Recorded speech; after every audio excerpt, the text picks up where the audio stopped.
dan etik of speaker itu sopan santun dan etika ketika berbicara. Yang pertama-tama, apa yang dimaksud dengan etika berbicara? Etika adalah penerapan dari proses dan teori filsafat moral pada situasi nyata. Etika berpusat pada prinsip dasar konsep bahwa manusia dalam berpikir dan tindakannya didasari oleh nilai-nilai. Etika adalah ilmu filsafat, maka di dalam literatur dinamakan juga filsafat moral, yaitu suatu prinsip-prinsip tentang moral. Maka tentang baik atau buruk secara sederhana dapat dikatakan bahwa etika adalah disiplin yang mempelajari tentang baik atau buruk tentang tindakan manusia. Seperti itu. Nah, komunikasi merupakan sarana untuk terjalinnya hubungan antara seseorang dengan orang lain. Dengan adanya komunikasi dengan seseorang, maka terjadilah hubungan sosial, karena bahwa manusia itu adalah sebagai makhluk sosial. Karena diantaranya satu dengan yang lain saling membutuhkan, sehingga terjadinya interaksi imbal balik dalam hubungan seseorang dengan orang lain, terjadi proses komunikasi diantaranya. Tapi ketika melakukan komunikasi, terkadang tidak memperhatikan etika berkomunikasi dengan baik. Hal ini yang terkadang orang salah menafsirkan isi informasi yang diberikan ataupun yang didengarkannya. Hakikat dan peran etika dalam berkomunikasi yaitu proses penyampaian pesan dari komunikator kepada komunikan dengan mempunyai maksud dan makna. Artinya, dalam menyampaikan pesan tersebut perlu adanya aturan etika. Hal ini agar pesan komunikasi yang disampaikan memiliki kesamaan makna baik dari komunikator maupun komunikan.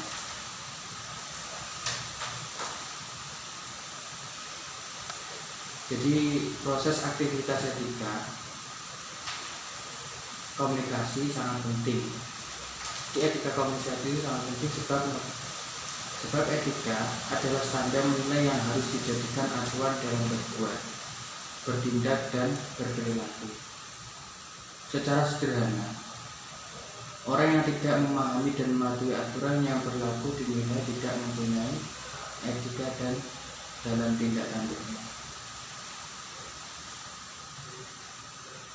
Seperti halnya komunikasi di depan umum, sama seperti keterampilan lainnya, membutuhkan latihan terus-menerus agar dapat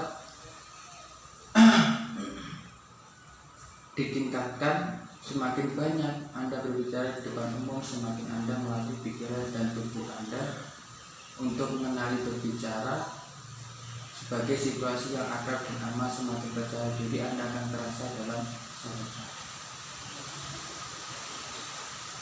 Seperti itu.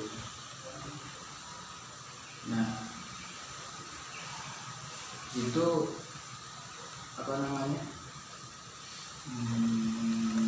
berbicara adalah penyampaian informasi yang dilakukan secara lisan melalui ucapan kata-kata atau kalimat. Dalam berbicara, bahasa memegang peranan yang sangat penting menurut Kamus Purwo dan Minton.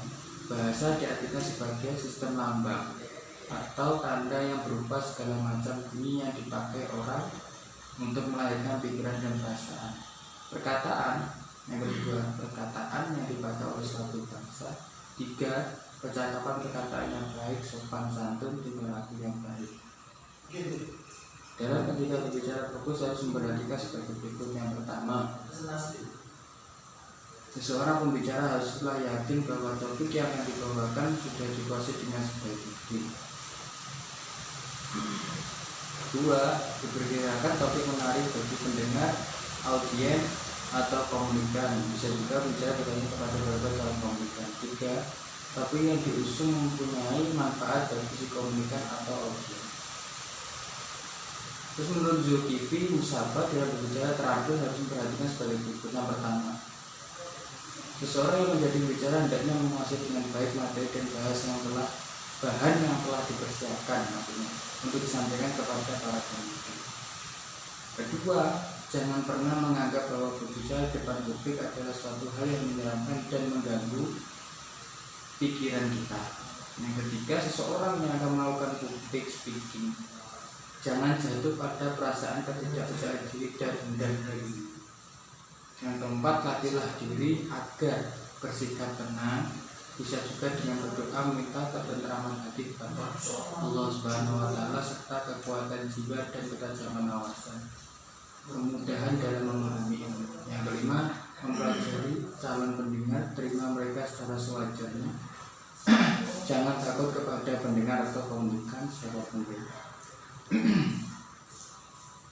Itu secara umum etika berbicara dibagi menjadi dua, itu etika verbal dan juga ada etika non verbal. Nanti keterangan juga ada di makalah, nanti bisa dibaca sendiri. Untuk yang B itu bagaimana caranya berattitude atau bicara dengan sopan santun. Bicara dengan sopan santun, mesti bicara dengan sopan santun. Omongannya itu beri sopan santun.